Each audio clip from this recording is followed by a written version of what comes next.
అన్నా జై భీమ్ జై భీమ్ జై భీమ్ అంటారు. జై భీమ్ అన్నివ్వండి, నో ప్రాబ్లం. మీరేమన్నా తెలుసా, జై భీమ్ కు పైన కూడా ఉన్నాడు నా రాజు, my king. Doctor Babasaheb Ambedkar గారు కొలంబియా యూనివర్సిటీకి వెళ్ళినప్పుడు బైబిల్ స్టడీస్ అటెండ్ అయ్యేవారు. రూతు పుస్తకానికి ఆయన వ్యాఖ్యానం రాశారు. He was a practising Christian.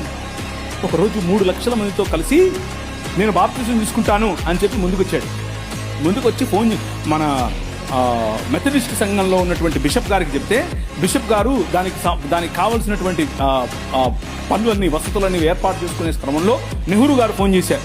Nehru గారు ఫోన్ చేసి, ఏంటండి మీరు ఇలా చేస్తున్నారంట, ఇలా చేస్తే మీకు ఈ పొలిటికల్ అపోజిషన్ ఎక్కువైపోద్దని చెప్పాడు.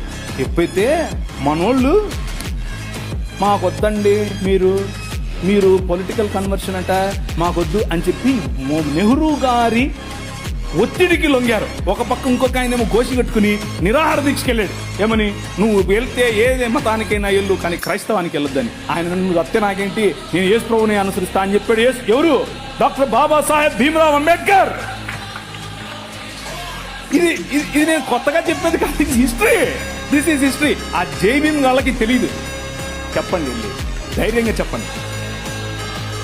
ఆయన మనము కాదంటే, మనము చీత్కరిస్తే మేము మిమ్మల్ని ఆహ్వానించము అని చెబితే ఆయన అన్నాడు, నువ్వు ఓడరా నన్ను ఆహ్వానించేది, నేనే కొత్త మతం పెడతానని చెప్పి బౌద్ధంలోకి వెళ్ళి బౌద్ధంలో కొత్త మతం స్థాపించాడు.